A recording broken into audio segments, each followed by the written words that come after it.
So today's Tuesday, March 24th, 2026. And what if I told you that a seemingly harmless choice, something you make on a random Tuesday morning at the Social Security office, could end up costing your surviving spouse over $250,000 down the line? Yeah. It's the kind of mistake that happens literally every single day, entirely by accident, too. Right. Simply because people assume that for a high net worth couple, a monthly government check is just, well, pocket change, like maybe it covers the country club dues or a nice vacation. Yeah, a nice little supplement, but nothing that's going to make or break a portfolio, right? Yeah. Well, welcome to today's deep dive. We are looking at a piece of source material today that completely shatters that whole pocket change illusion. It really does. We're digging into this incredibly detailed article. It's titled Social Security Optimization: 7 Proven Strategies for High-Income Florida Couples in 2026. And this comes to us from Davies Wealth Management. Right. They're a fee-only fiduciary advisor based in Stuart, Florida. Exactly. And this article is actually a major focus of their 1715 Treasure Coast Financial Wellness podcast. So our mission for this deep dive is to unpack the mechanics of those 7 strategies. We really want to, look under the hood. Yeah. We're going to show you exactly how affluent couples are unknowingly leaving hundreds of thousands of dollars on the table.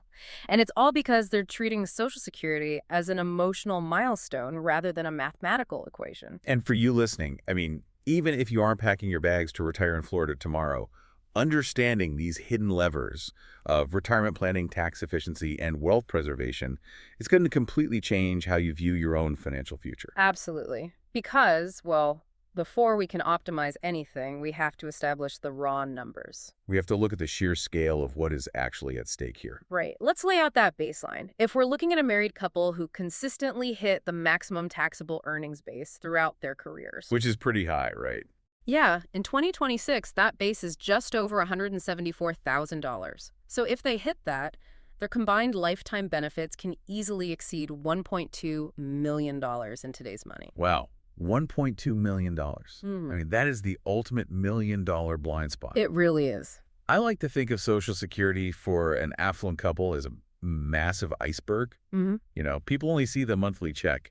That's just the tip sticking out of the water. Yeah, the part you can see. Exactly. They completely ignore the 1.2 million cumulative mass beneath the surface. Okay. And to navigate around that iceberg safely, you really have to understand the specific thresholds for 2026. For sure. So the anchor point for everything is your full retirement age, or your FRA. For anyone born in 1960 or later, your FRA is 67. Okay, 67. Right. So if you walk into the office and retire at exactly 67, your maximum benefit is roughly $4,018 a month. $4,000. Not bad. Not bad at all. But if you have the patience to delay that claim until age 70, that maximum monthly benefit jumps to about $4,982. Wait, almost $5,000? So that's almost $1,000 more every single month. Every single month. But there are also penalties hiding under the water too, right? Like if someone says, I want to claim at 62, but I'm going to keep working my consulting gig, they hit the pre-FRA earnings test penalty. They do. And it is a incredibly steep penalty. If you claim early while you are still working,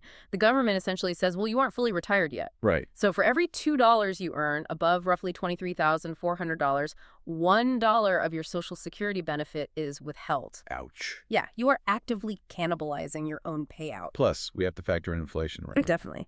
The 2026 cost of living adjustments, the KIN-LA, are what make this asset so incredibly rare. KIN-LA keeps these benefits permanently aligned with inflation. Which is huge. Right, because you cannot go out into the private market and easily buy a guaranteed government-backed income stream that automatically adjusts upwards as the cost of groceries and healthcare goes up. No way. It doesn't exist. Exactly. That inflation protection is why these numbers form the absolute bedrock of a serious wealth strategy. Okay, so the stakes are massive. We have a $1.2 million inflation-protected asset sitting on the table. So how do we actually capture the maximum value of it? Well, the first 3 strategies from Davies Wealth Management, they focus strictly on the timing. Okay. And strategy 1 is all about delayed retirement credits. We mentioned that jump from age 67 to age 70 earlier. Right. Waiting from your full retirement age up to age 70 yields a guaranteed 8% annual increase in your benefit. 8%.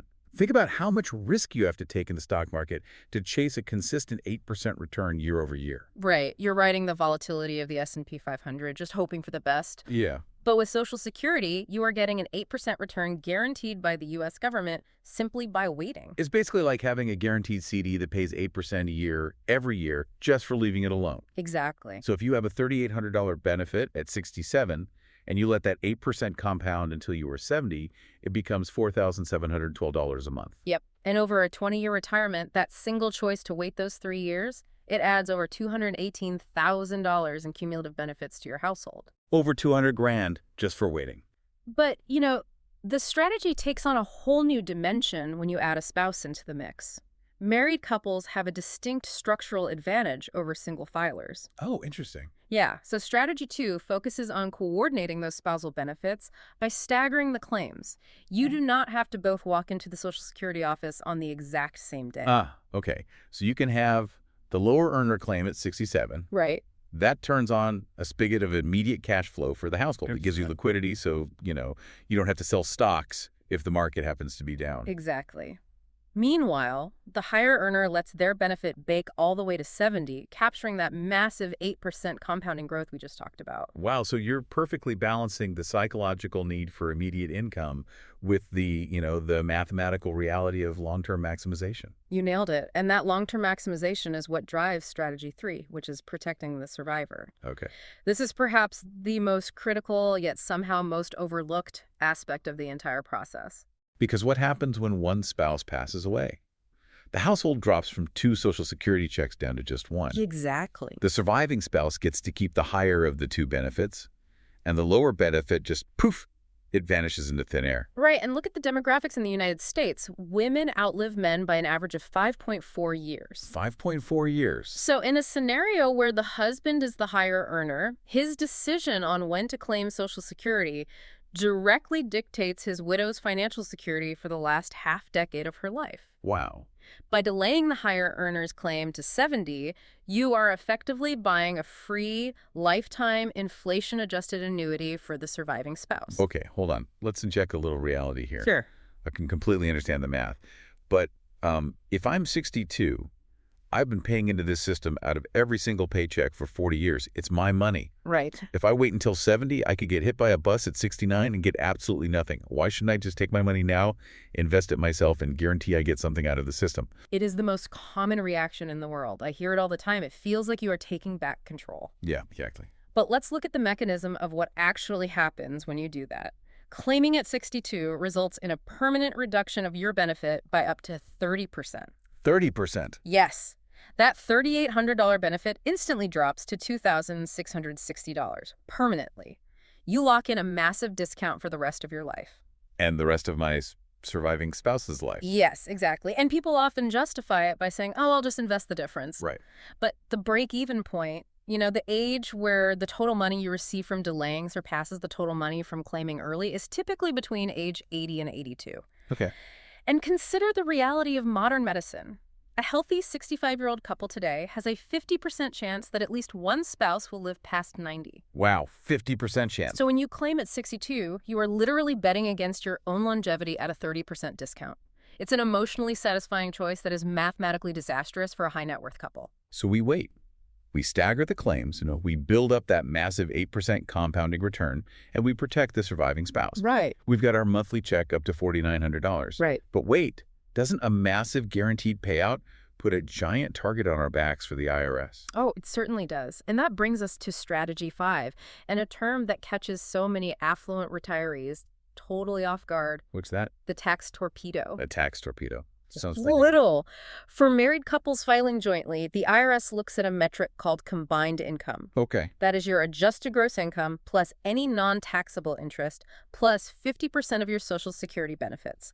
Once that combined income exceeds $44,000, up to 85% of your Social Security benefits become subject to federal income tax. Wait, $44,000 for a high net worth couple. They are blowing past that threshold before breakfast on the first day of retirement. Exactly. Most high-income earners simply accept that 85% of their benefits will be taxed, but the torpedo effect is the phase-in range. What do you mean? As your income crosses that threshold, your marginal tax rates can suddenly spike to over 40%. Over 40%. Explain how that actually happens. How does a normal tax rate suddenly spike to 40% just because I started collecting Social Security? It's a double whammy mechanism. So let's say you are in that phase-in range. and you need to pull an extra dollar from your traditional IRA to pay for, say, a new roof. Okay. That single dollar gets taxed at your regular income tax rate. But because it increases your combined income, it also pulls another 85 cents of your Social Security out of the tax-free zone and into the taxable bracket. Oh, wow. So I withdraw $1, but I'm getting taxed on $1.85. Exactly. You are paying taxes on money you didn't even withdraw from your portfolio. That is the stealth tax that just sinks your net income. That is crazy. So how do we defuse the torpedo? If the IRS is waiting for us at age 70, how do we protect the money? Well, the source material outlines Strategy 4, which is the Roth conversion bridge. This relies on the gap years between ages 62 and 69. Okay, let me see if I had the mechanics of this right. Hmm. During those gap years, I've retired from my primary career, so I don't have a W-2 salary anymore. Right. And because I'm delaying my claim until 70, I don't have Social Security income yet. Exactly. So my taxable income on paper is suddenly incredibly low. And that is your window of opportunity. Because your tax bracket has plummeted, you use those gap years to convert funds from your traditional tax-deferred IRAs or 401ks into a Roth IRA. Oh, I see. You pay the income taxes on that conversion now purposefully at this much lower bracket. Because once I hit 70 and that massive Social Security check kicks in, all those converted Roth assets grow completely tax-free. Exactly. So when I pull money from the Roth to fix the roof, it does not count toward that $44,000 combined income threshold. Okay. It doesn't trigger the tax torpedo. I prepaid the taxes on the cheap to insulate my Social Security later. You got it. The Roth conversion bridge effectively starves the tax torpedo of the fuel it needs to fire. And this is where the Florida advantage, which is highlighted by Davies Wealth Management, really amplifies the strategy. Right, because Florida has no state income tax. Exactly. Retirees there only face federal taxes on their Social Security and on those Roth conversions. The bridge strategy is vastly more potent in Stuart, Florida, than it would be in a high-tax state like California or Connecticut. But there is a ticking clock on this, isn't there? Why is the exact timing of this so critical for you listening right now in 2026? It comes down to legislative mechanics. In 2026, the current federal tax brackets are scheduled to sunset. All right. Unless Congress takes action, those brackets will automatically revert to their higher pre-2017 levels. So strictly mathematically, without taking any political stance here at all, the tax brackets you might use for your Roth conversion bridge today could be the lowest rates you'll have access to for the remainder of your retirement. Wow. So the window to prepay those taxes on the cheap is closing fast. It is. Okay, so we've optimized the timing and we've navigated the IRS. But taxes aren't the only stealth penalty for high earners. If we dodge the IRS, we still have to deal with Medicare. Oh, yes. Strategy 6 tackles IRMAA, income-related monthly adjustment amounts. That's a mouthful. It is. Basically, it's a hidden surcharge on your Medicare Part B and Part D premiums. In 2026, those surcharges trigger if a joint filer's modified adjusted gross income exceeds approximately $206,000. But the real trap here isn't just the threshold. Right. It's how they actually calculate it. Exactly. The mechanism is a 2-year look-back period. Your 2026 Medicare premiums are entirely dictated by what your tax return looked like in 2024. The ghost of taxes passed. So if I had a massive stock sale to buy a boat, or a poorly timed real estate transaction, or wait, if I executed a giant Roth conversion all in 2024, it artificially spikes my income for that single year. Yes. And 2 years later, I get a letter saying I owe thousands more in Medicare premium surcharges. It happens all the time. It's why Strategy 7 is total withdrawal integration. You simply cannot plan Social Security in a vacuum. It's like playing high-stakes financial Jenga. That's a great way to put it. Right? Because if you just impulsively pull the claim early block to the bottom because you want cash now, suddenly your survivor benefit block falls over. Your tax bracket block shifts. Your Medicare premium block crashes down on top of you. Everything is connected. And the block that usually causes the entire tower to collapse is age 73, when the government forces you to start taking required minimum distributions from your traditional accounts. RMDs. Right. If you haven't integrated your Social Security timing with your RMDs, your pensions, and your capital gains, you lose control of your tax bracket entirely. This is why simple rules of thumb just fail affluent couples. Totally. The optimal withdrawal strategy for a $5 million portfolio is structurally different from a $500,000 portfolio. Okay, let's ground this with the real-world case study from the Davies Wealth Management piece. It's incredibly illuminating when you see the actual numbers. Yeah, the math really drives it home. So imagine a married couple. They are both 63 years old in 2026. They have $4.5 million in investable assets, and they want $220,000 a year to spend to maintain their lifestyle in retirement. Okay. Let's look at scenario A. They do what their gut tells them. They want their money now, so they claim early at 62. Right. So in scenario A, claiming early gets them a combined $49,560 a year in Social Security. Let's pause on that number. They are getting about $50,000 a year from the government. Mm-hmm. But remember, their lifestyle costs $220,000. Yeah. That leaves a massive $170,000 hole every single year. They have to dig $170,000 out of their own $4.5 million portfolio just to bridge the gap. Exactly. They are heavily cannibalizing their own assets during those early, vulnerable years of retirement. It creates a tremendous drag on the portfolio's ability to survive long-term. Okay, now let's contrast that with scenario B, which is the coordinated strategy. She claims at her full retirement age of 67. He delays his claim all the way to 70. Right, and by waiting, their combined Social Security payout jumps from $49,000 to $81,456 a year. Huge difference. Massive. That $170,000 hole they had to dig out of their portfolio is drastically reduced. But the real magic happens because they paired that delay with the Roth conversion bridge during their gap years. Oh, because they prepaid their taxes when their income was low. Exactly. So that $81,000 Social Security payout isn't getting decimated by the tax torpedo. Wow. The Davies piece actually calculates the lifetime difference between these two paths. And get this, scenario B yields an additional $275,000 in raw benefits, plus another $80,000 to $150,000 in pure tax savings. Just by changing the timing and the tax sequencing, it creates an entirely different financial reality. We are talking about over $400,000 in found money. Unbelievable. It proves that optimization isn't just about grabbing the biggest single check from the government. It is about engineering the most efficient total outcome for the household over decades. So as we pull all these threads together, the biggest takeaway for me is the permanence of it all. Yeah. The source material is extremely clear. Social Security is largely an irrevocable decision. The government gives you a 12-month window to change your mind, but, and this is a big but, you have to repay every single cent you received. Including any spousal benefits. Right. It's not like tweaking an underperforming stock in your portfolio. You really have to get this right the first time. Which leads directly into the fiduciary warning provided in the material. Yes. Tell us about that.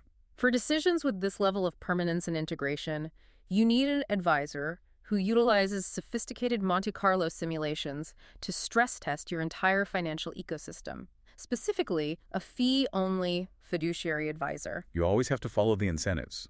If you are sitting across the desk from someone who earns commissions on annuity sales, their financial incentive might be to encourage you to claim Social Security early at 62. Exactly. Why? Because that frees up cash in your portfolio that they can then use to sell you an expensive annuity product. The conflicts of interest in the financial industry can be very real, and in this context, they can be devastatingly expensive. For sure. Before we wrap up, I want to leave you with a final thought to mull over. Go for it. We constantly think of safe financial choices as taking the money as soon as it is offered. You know, the bird in the hand mentality. Take it now before it's gone. Right, that emotional reaction we talked about. Exactly. But in a modern world where medical advancements mean we are living longer, more expensive lives than any generation before us, could it be that the illusion of playing it safe today is actually the most aggressive financial risk you can force onto your surviving partner tomorrow? Man, that completely flips the narrative. We started this deep dive talking about looking at a $4,000 check and dismissing it as pocket change. But beneath that surface is a $1.2 million asset. It has profound implications for your taxes, your Medicare premiums, and most importantly, the people you leave behind. The water underneath that iceberg is incredibly deep. It really is. But with the right strategy, you can navigate it. Thanks for taking this deep dive with us today.